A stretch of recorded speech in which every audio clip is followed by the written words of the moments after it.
जय माता दी। सर्वबाधा विनिर्मुक्तो धन धान्य सुतान्विता मनुष्यो मत प्रसादेन भविष्यति न संशय। नमस्कार मित्रों, मैं देवानंद सिन्हा आपका जीएन ज्योतिष जागृति केंद्र में हार्दिक अभिनंदन करता हूं, स्वागत करता हूं।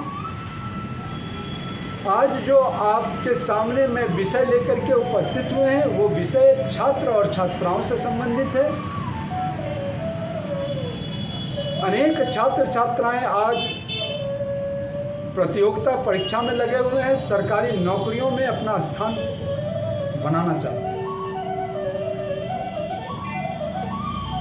परंतु उन्हें तमाम प्रकार के अड़चनें आती रहती हैं। छोटे छोटे नंबरों से वो चूक जाते हैं। कट ऑफ जब निकलता है तो पता चलता है 1 या 2 नंबर से चूक गए, निराश हो जाते हैं।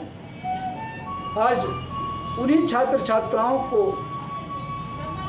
मैं मदद करने के लिए इस वीडियो का निर्माण कर रहा हूं। आशा रखते हैं कि आप हमारी पूरी बात को समझ पाएंगे और इससे आपको फायदा भी मिलेगा। वीडियो को आप स्किप ना करेंगे क्योंकि एक एक बात महत्वपूर्ण है। मित्रों, सबसे पहले आप ये समझ लें कि जब आप अपनी कुंडली देखते हैं तो इस तरह का एक चक्र मिला होता है जिसमें हम लोग इसको लग्नेश की कुंडली कहते हैं। प्रथम भाव में लग्न लिखा होता है और ये तन भाव है। ये चतुर्थ भाव जिसको कि हम लोग माता का भाव कहते हैं, ये सप्तम भाव है। इसे हम लोग पति और पत्नी का भाव कहते हैं, जया भाव। और ये दशम भाव है, इसे हम लोग कर्म भाव भी कहते हैं। अब इसे चारों घर को एक साथ हम लोग कुंडली का केंद्र कहते हैं। इस कुंडली के केंद्र में कौन से ग्रह कारक हैं जो सरकारी नौकरियों में हमारा स्थान सुनिश्चित कर सकते हैं।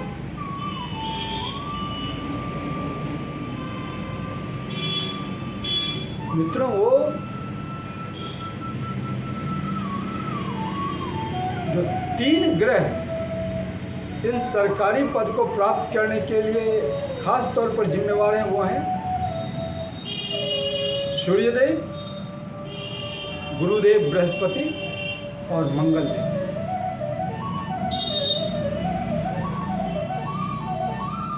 अगर इन चारों भाव में से किसी भाव में 1 अथवा 5 लिखा हो,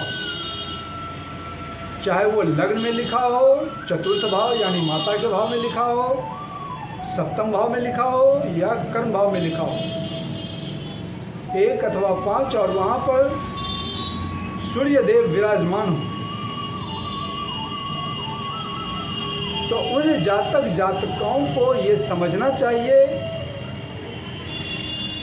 कि उन्हें सरकारी नौकरी के प्रबल संभावनाएं हैं।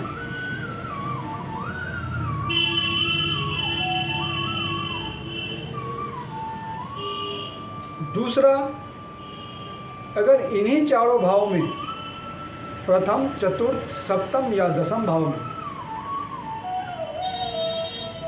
अगर 4 लिखा हो अथवा 9 लिखा हो अथवा 12 लिखा हो,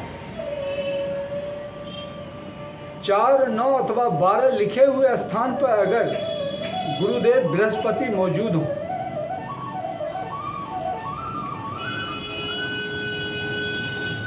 तो भी आपकी सरकारी नौकरी में प्रबल संभावनाएं बनती हैं।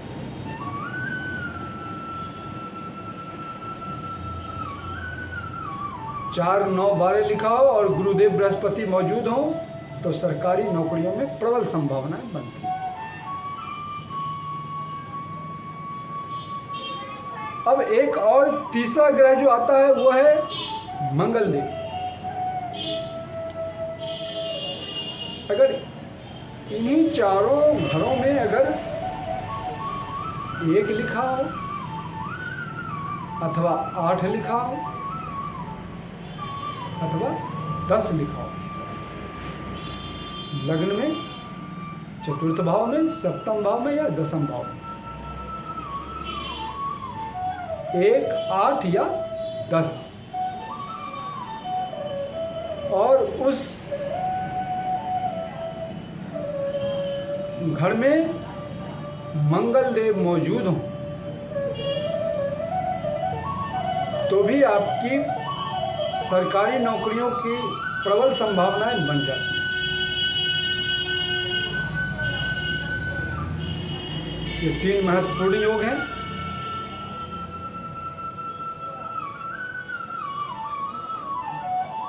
इसके अलावा दसम भाव में चाहे जो भी अंक लिखा हो, अभी मैंने बोला था 1, 5 या 4, 9, 12 या 1, 8, 10, लेकिन अब मैं ये बात बोल रहा हूँ कि अगर दसम भाव में चाहे जो भी अंक लिखा हो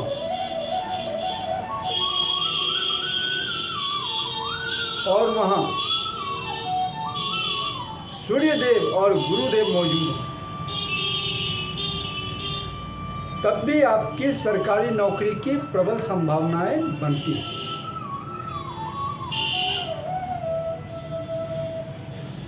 अगर दसम भाव में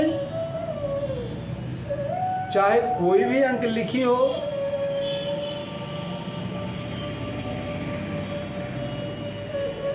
अगर वहां सूर्यदेव और मंगल देव मौजूद हो, तब भी आपकी सरकारी नौकरी की प्रबल संभावनाएं बनती हैं। और इसी 10वें भाव में चाहे जो भी अंक लिखी हो, अगर गुरुदेव, बृहस्पति और मंगल देव मौजूद हो, तब भी आपकी सरकारी नौकरी में प्रबल संभावनाएं बनती हैं। और प्रबल संभावनाएं बनती है कि आप प्रशासनिक सेवा में भी जा सकते हैं। तो ये तो हो गई कि सरकारी नौकरी के प्रबल योग किस स्थिति में बनते हैं। अब एक बार और देखना होता है मित्रों कि अगर ग्रह की प्लेसमेंट है और फिर भी नहीं हो रहा है, तो क्या ग्रह का डिग्री बाल्यावस्था में है या प्रौढ़ावस्था में? या तो 0 से 6 डिग्री होगा या 25 से 30 डिग्री। 0 से 6 डिग्री बाल्यावस्था कहलाता है और 25 से 30 डिग्री प्रौढ़ावस्था कहलाता है। दोनों ही एक तरह से आपको सफलता प्राप्त कराने में कारगर नहीं हो पाती। और अगर ऐसी स्थिति बनती है तो आपको किसी ज्योतिष से परामर्श लेनी चाहिए, ताकि आप समय रहते हैं जो 1 नंबर, 2 नंबर, 5 नंबर से आपकी सफलता और असफलता में परिणत हो जाती है, वो सफलता में बदल जाए असफलता।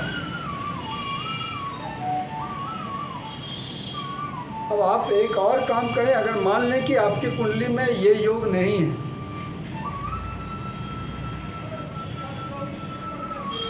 तो क्या करें? आपको मैंने जैसा कि बताया कि मंगल देव, गुरुदेव और सूर्यदेव सरकारी नौकरी के लिए कारक ग्रह हैं। ठीक है, कारक भाव में नहीं बैठे हों, लेकिन इनको मजबूत करना होगा। इसलिए जो छात्र और छात्राएं प्रतियोगिता परीक्षा को दे रहे हैं और उन्हें सफलता नहीं मिल पा रही, तो आप मेरे बताए हुए 2-3 काम करें। एक, सूर्यदेव को मजबूत करने के लिए आप प्रातःकाल जब सूर्य उदय हो रहा होता है उस समय पर आदित्य हृदय स्तोत्र का आप पाठ करें।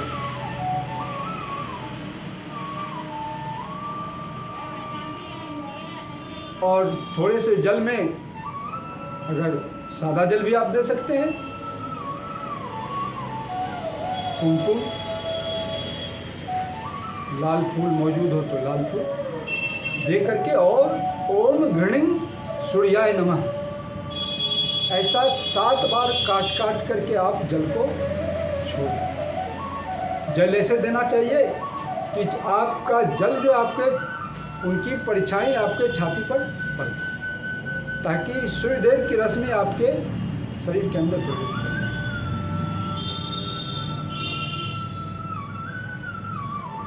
दूसरा,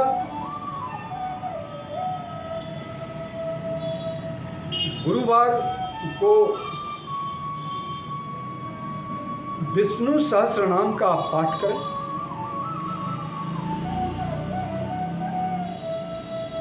इससे आपकी बृहस्पति मजबूत होगी, गुरुदेव बृहस्पति मजबूती में आएंगे।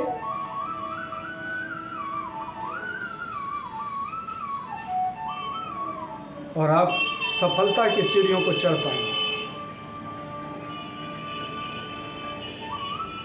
बहुत सारे छात्र छात्राओं को कभी कभी 1-1 नंबर के लिए सफलता नहीं मिल पा रहा। ऐसे जातक जातिका शनिवार के संध्या में सुंदर कांड का पाठ करें।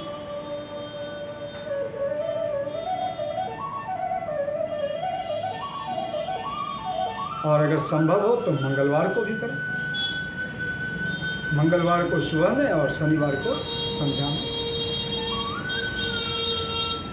और सभी व्यक्ति जो कि परीक्षा प्रतियोगिता में भाग ले रहे हैं, वो सुंदरकांड मंगल और शनिवार को आप पाठ करते हैं तो मंगल मजबूत होगी। तो ये तीनों ग्रहों की स्थिति मजबूती में आएंगी तो आप जो असफल हो रहे हैं वो सफलता की सीढ़ियों को चढ़ेंगे।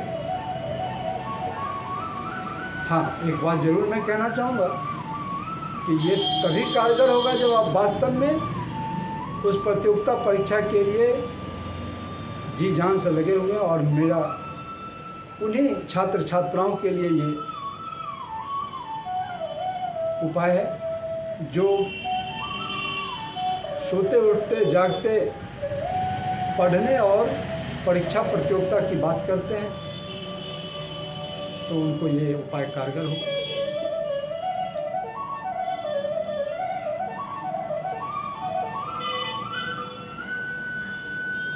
और आप सफलता के आयाम को छू पाएं। मित्रों, हमारे बताए हुए उपाय आप पूरी निष्ठा से करें। मैं आशा रखता हूं कि आपको आपके प्रतियोगिता परीक्षा में सफलता मिलेगी।